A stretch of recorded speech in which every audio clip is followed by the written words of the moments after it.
Let me Okay, everybody This see meeting is got it. recorded. Okay, let me try. I'm gonna try to share my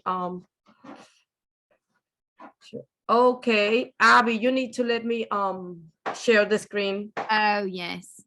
Okay, try now. Okay. Oh, I got it. I think I have it. Okay. This is my my PLC. How do I say this? I use Padlet, which I love it because you can share a lot of stuff and connect it with whatever you want to talk about it. And I did a good job because I also have some video over here. So let's start like right away. My three topics are, well, I kind of put like the one that I used last week, like total physical response, but it's something like little that I want to go through, but I think already we know about this. So my first topic, it will be bilingualism, listen, something like that. I'm sorry about my fans. It's talk about a person who speak two language, and it's kind of like the ability, okay, that we have to express ourselves in two different language. They talk about coordinate bilinguals, compound bilinguals, and they have like a little I want to like add like code switching. For coordinate bilingual is when those kids that learn English at the school, but still speak at home like their native language. Like even when they go to church, they will do it in Spanish. In this case, like our Hispanic community. And the English is only, it's been like adoption in the school, okay? And compound bilingual is when mom is like Spanish speaker and dad is English speaker. They both languages are learning at the same time and they're spoken at the same time. So I have a girl, well, I know this, I don't know her, but it's my friend's little grandchild. Mom is from China, daddy is from Venezuela. They both speak English. So the girl, the girl have already learned three languages: Mandarin, Spanish, and English as well. 4 years old. It's crazy, but it's the way like compound bilinguals work. Code switching is like when a person alternate between, it happened a lot to us, and you will find out, like I will go to school and say, good morning, hola mi amor, how are you today, señorita? You know, we combine those language. Or even if you're not, I mean, it's something that you will do it. When I do it, I'll do it like knowing that I'm doing it, but sometimes it will come out like not knowing that you're saying something in English and in Spanish at the same time. So I have a quick video here about what a good example of code switching will be. It's fast. I mean, it goes like, it's a lot.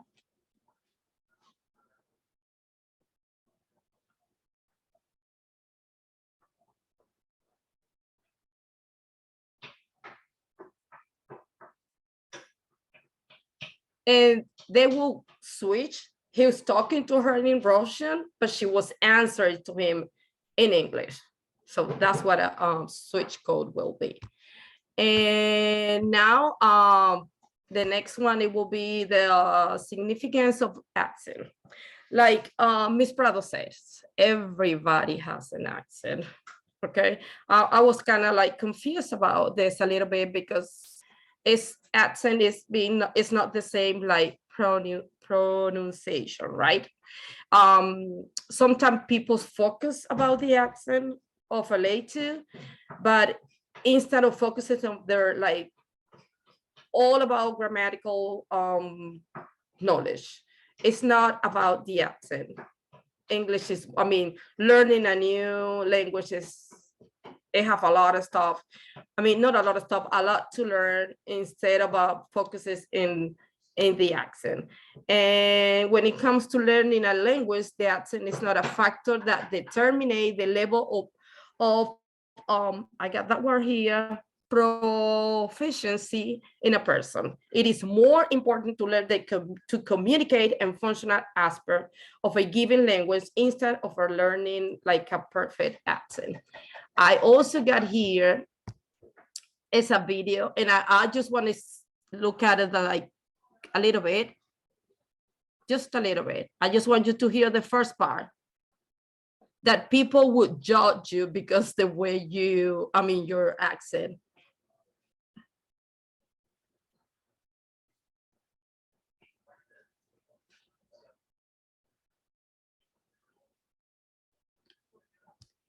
The thing is that she will say the same that Dr. Prado keeps telling us, everybody has an accent.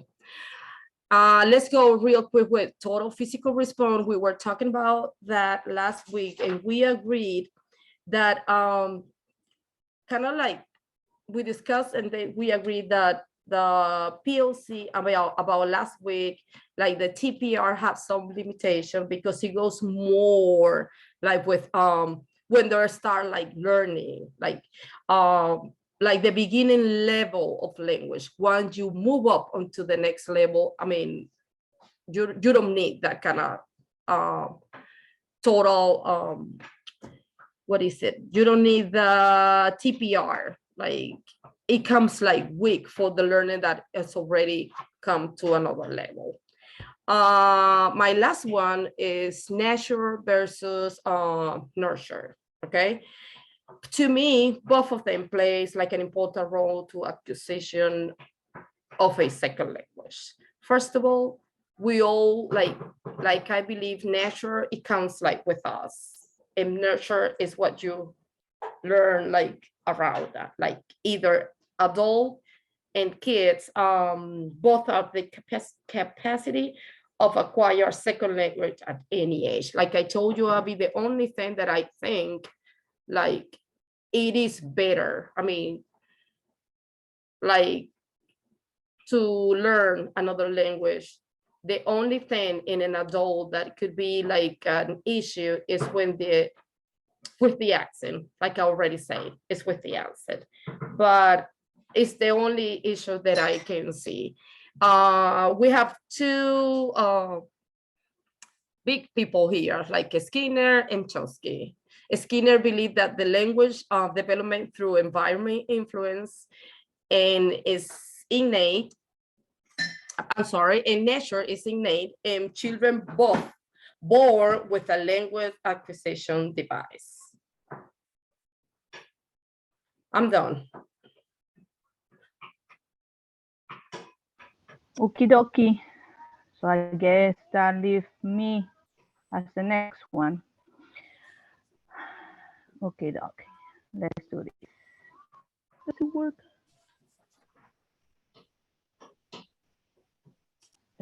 Let me know if it doesn't, if you cannot hear me. Okay?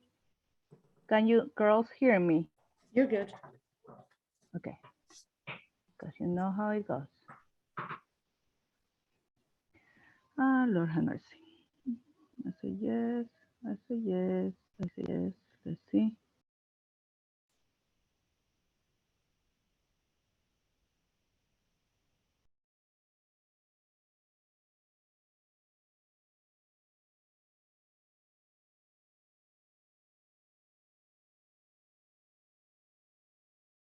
It always happens to me. Why? I don't know.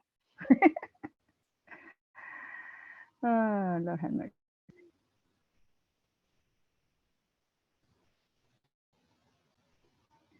Can you ladies hear me now? Suma,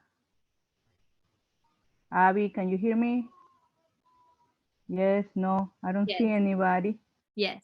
Okay. I'm like, oh, Lord have mercy. Okay.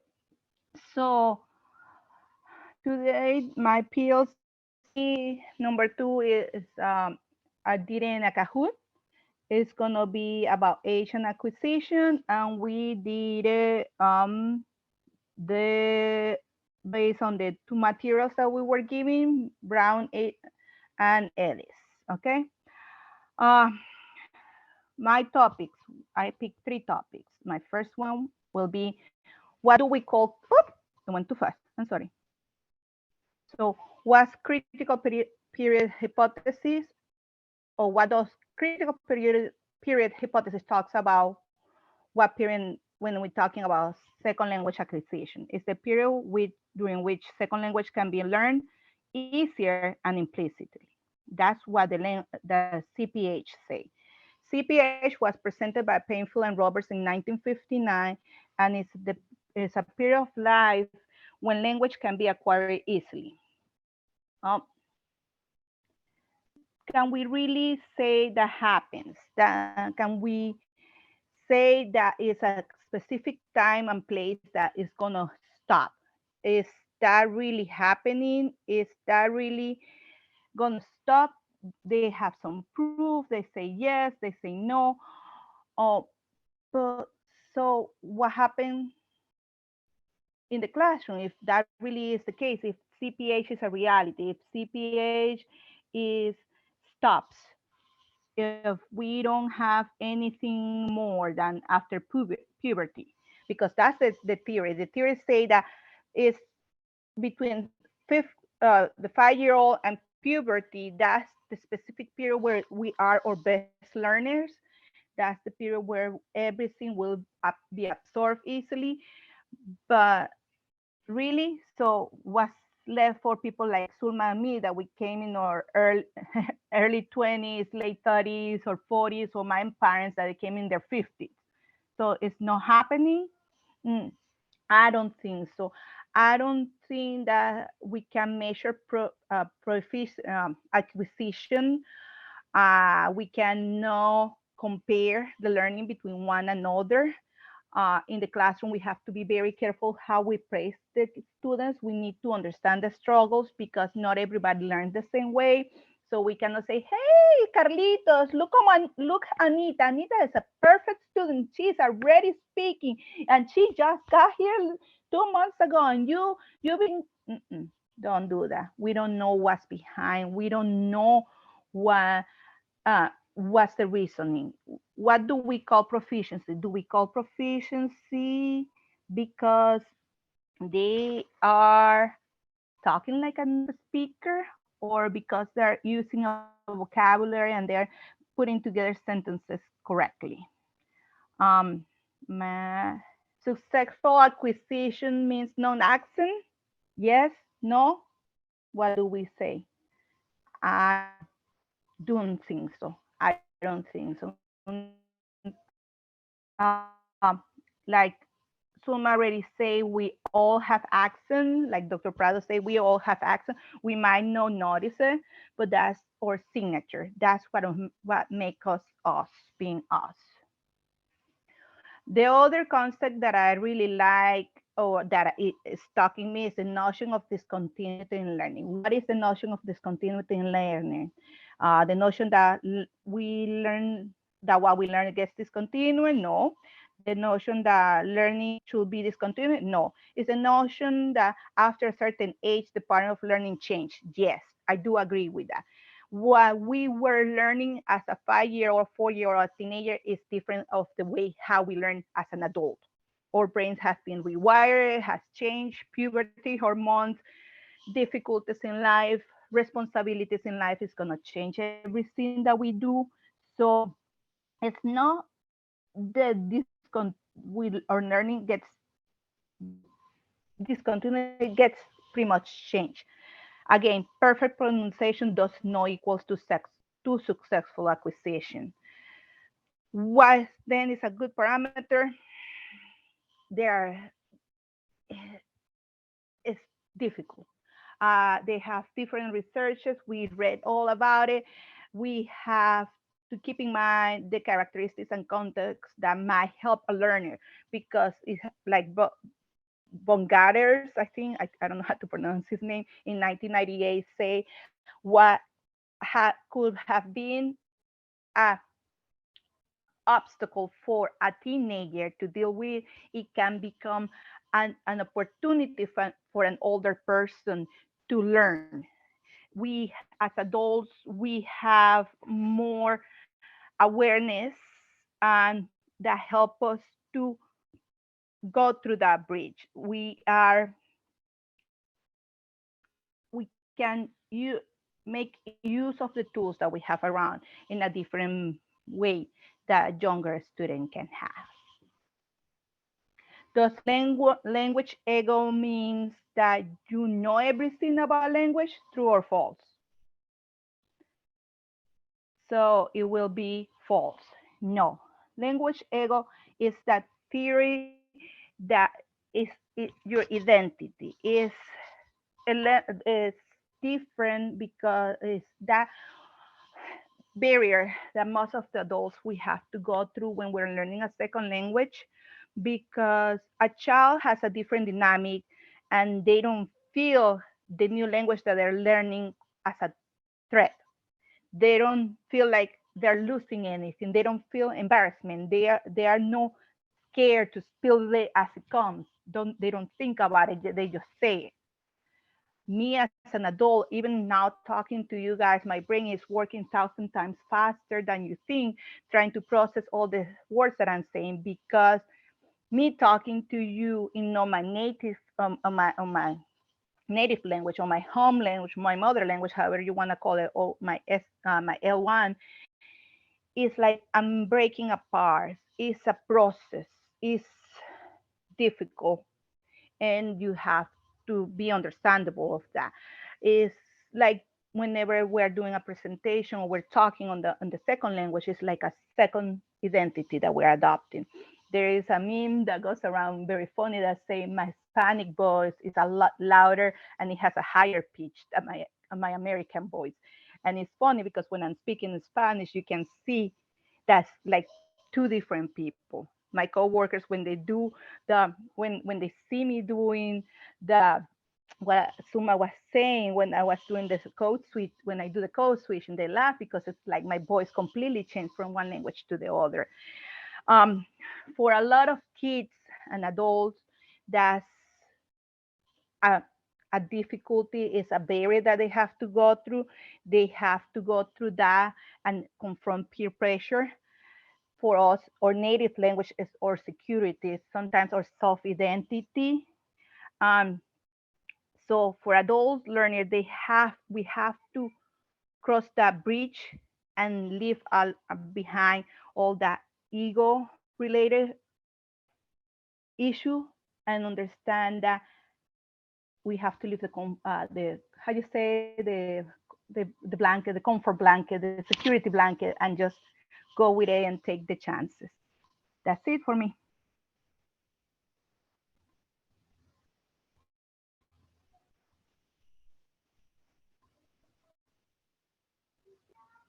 Abby, all yours. Both of y'all did a great job. All right. Yes. Okay. Can y'all see my screen? Can you see my screen, Wally? Okay, perfect. All right. So let me make this a well, I guess I'll scroll. That'll just be easier. Okay, so I did a Padlet 2 for the PLC 2 for age and acquisition with our two materials by Ellis and Brown. Both of the chapters were great, and I watched the video as well, the little TED Talk, and that was funny. The little machine on the baby's head. It was funny, but it was interesting to learn about because I feel like I lie in between more of like the critical period and also like the not critical period. So that was interesting from my perspective to learn about as well. And from like more of an American perspective of learning foreign language. And so my three topics that I'm going to talk about today are critical period hypothesis, hemispheric lateralization, and rote versus meaningful learning.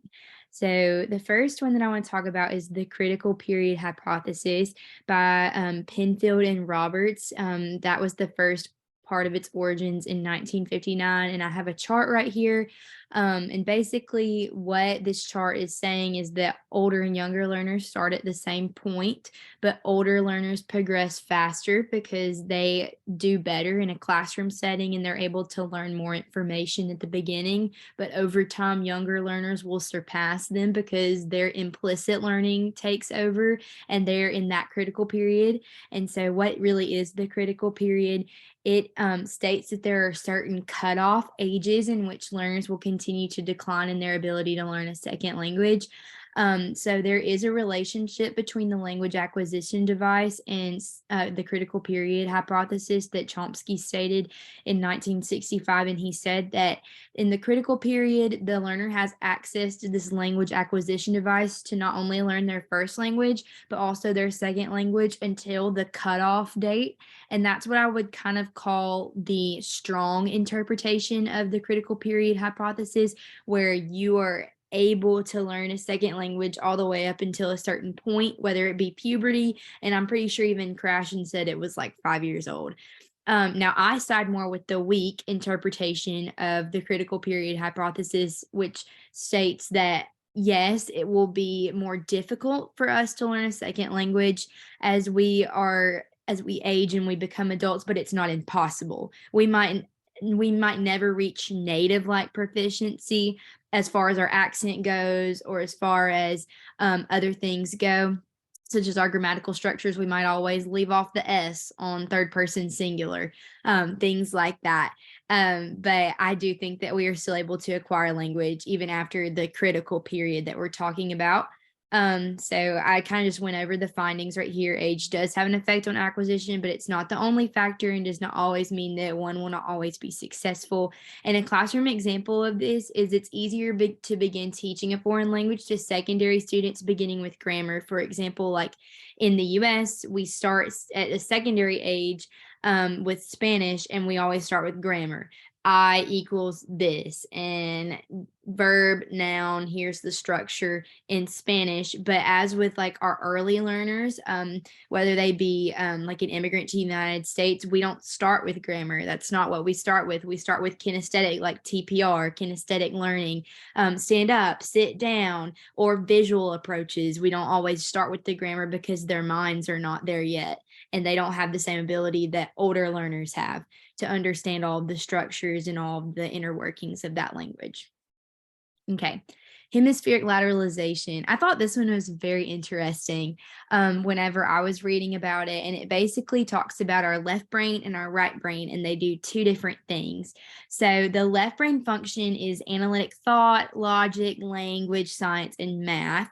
And then the right brain is holistic thought, intuition, creativity, art, and music. So we've kind of got like our STEM side, like math and science, language, all the data running over here, and then like our rainbows and our drawings and our artsiness and our feelings and all the other on the right side. And so this was proposed by Lindenberg in 1967, and it's the process in which the brain divides information into analytical and emotional information categories. And according to Lindenberg, this process is completed around puberty, but that isn't a commonly like received thought among all different researchers. It's different according to different researchers that you're talking to.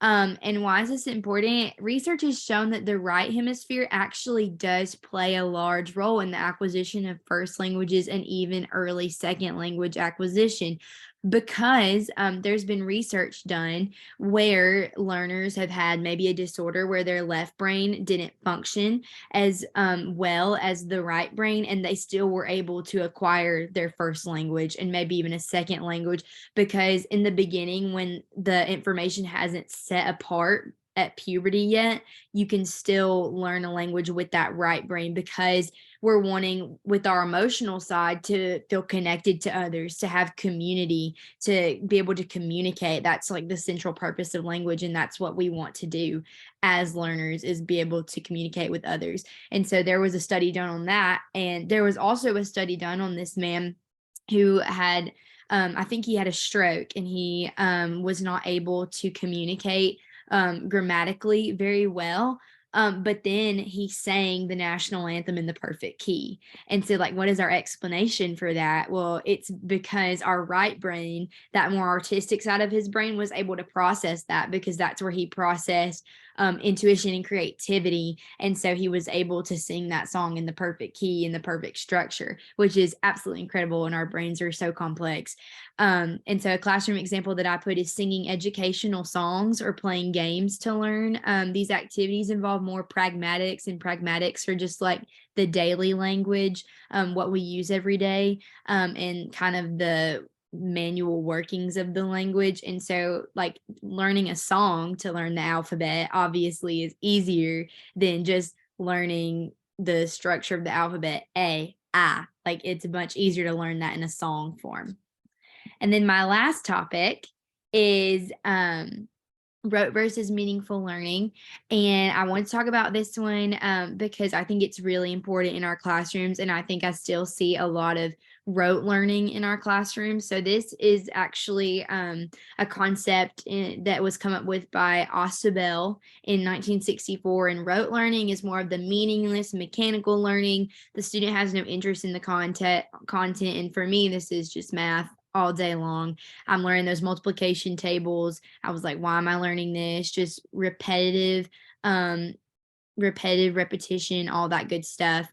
And then meaningful learning is connecting those concepts that we're learning to real life and why it's important in real life. And so a classroom example that I had was rote learning takes place in the foreign language classroom today through drilling patterns, what we see more of the early learning of second language acquisition, like our behavioral patterns and things like that, and the memorization of rules. I will never forget Doctor in Place from Spanish class to help me learn Sarah and the Star whenever I was learning. And so there's little attention to daily life, and I feel like we need to incorporate our students' interests more into that. But that's all in my presentation.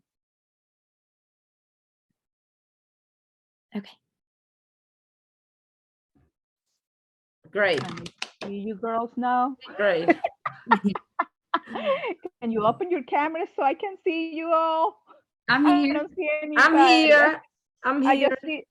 just see blackboards. Oh, we're here. We see. No, we're here. We'll see you And why I don't see anybody? because you're not sharing your I mean, it happened to me early, and you have to go on the bottom, the left side. It says the camera, and they have like No, my camera is on. It says that your camera is the one that is no. What about now? Nope. Oh. Okay, we Suma, just have. do you see Abby? Yes, I see Abby, and I see you. Yes. Yeah, we see everybody. Oh well, if you see it, so it's me. I'm being special today, I guess. Okay. Anyway, let's have to be complicated like this. Let's wrap it up. As we have said before, we had a conversation beforehand, and we kind of discussed what we thought about the 9 topics that we present, which one were the most significant one for what we're learning. Abby, take the lead with CPH, or critical period hypothesis, and Yeah. go ahead, and I'll close why I think Perfect. yes but no. Perfect. Yeah. So we both talked about that one. Wally and I did. And we agreed that it was the most important one that we talked about, because that's really what we're talking about in this whole unit of learning, this whole week of our instructional material, is what is the critical period, age and acquisition. Is there a critical period? Is there a time where I'm never going to be able to ever learn a language again? And basically what I think we all agree is, while it does get harder, it's not impossible. And we might have to do it in different ways. Obviously, as adults, we're not going to learn the same way as children. And I'm never going to sound like a native Spanish speaker. I just never will. And that's okay. But the critical period for mostly sounding native and mostly not having an accent does exist for an age, but not besides that. I think that we all agree that it's pretty much the same throughout, that we can still learn a language. It's never impossible. And we all agree that we are not going with the strong version, but we're going with the weak one. Yes. How we say that was called, because like you say, it's not impossible. It's just a little difficult. Yes. And It's a not. different kind of, it's a Well, different kind of pattern. Hold on, that's my alarm telling me that our time has come on. Okay, well, I will take that it will say like Avi says, it will be more difficult, but not impossible. Mm-hmm. Mhm. Yes. Yes. And then we, with that being said, we move that our second most important topic was the significance of accent. Suma, Yes, go ahead. I will say that everything is kind of related because we just talk about accent and a critical hypothesis, is the same. We just need to like now we know everybody have an accent. I do have one. I do have it. And I do have it. And just let's focus on what we need to learn. Okay. And left the accent beside because as an adult is gonna be for me, it is impossible. Like Mm, even if I tried harder, it's my thing. I don't think I'm never gonna be like it sounds like for other people, like a real it will be the accent. It will be there. It's Mhm. gonna stay. It's your signature. It stays with you. And then remember, I mean, not to me, accent is your personal mark. It's your thing. It doesn't measure your acquisition. Oh I was no. looking Oh no, into no. my I papers. agree with that. Uh-huh. I agree with that. I was looking on my papers and I found what I was looking for. It's the part where he said that Cook in 1995 warned against using native accent as a yardstick to measure successful acquisition. No, it will not. We cannot Mm-mm. I link mean, because accent to an accent, it acquisition. will not let you know. You just need to try to do your best so you can communicate. Okay. But it doesn't measure your proficiency in the Mhm. language that you are trying to express, maybe. But it's like that. Yes. Yes. And you have an accent in your first language too. I mean, I have a Southern accent. Oh my God. Yes. That's what I say. In Venezuela, we got like, first of all, in Venezuela, we speak like heard me here in If Spanish, you they if would say, you hey, listen hey, to hey, hold on. We go fast, Sumana right? is completely different. Or Like, accent in Spanish is yes, completely because different. I'm from the central and she's more like central, West, what side? West. west, And it's west. kind of Yes. different. Like, Nahuara, it goes like faster No, but than it's so me. funny because the part, even so, I was born in the Central West. My Jason College were in the capital, so Mhm. I also picked up on that one. And if we get together with somebody from the West, Suma and I will leave the place just speaking like that person in Spanish Uh-huh. because the people Mm-hmm. from Maracay will just have a music on their singing and it just sticks to you like this. But Yes. anyway, okay, let's move on because our time is running. I'm sorry. Oh Yes. my God, yes. Abby, Abby, you go with the third one. We Yeah. agree with that one. The number three, I think that also goes along with what we've been talking about is rote versus meaningful learning. And for me, I think this really just ties into the age and acquisition because we have to have meaningful learning in order to care about what we're learning about and in order to acquire language. So whether you're a kid and we're doing all the fun pictures and the music and all of that for the kids where that's meaningful to them and that's helping them make friends on the playground, or whether you're an adult and you work as a nurse and you need to learn all of the medical vocabulary in Spanish if your patient speaks Spanish. We have to make learning meaningful instead of just this rote process of repetition because we're not robots and we do have that right side of our brain that feels all of these emotions and has all of these opinions. And so we have to make sure we're playing to our students' interest no matter what their age is. And so I think that plays in with a big effect as well on age and acquisition. Mm-hmm. Okay. Suma, go ahead with nature and nurture. Well, I agree.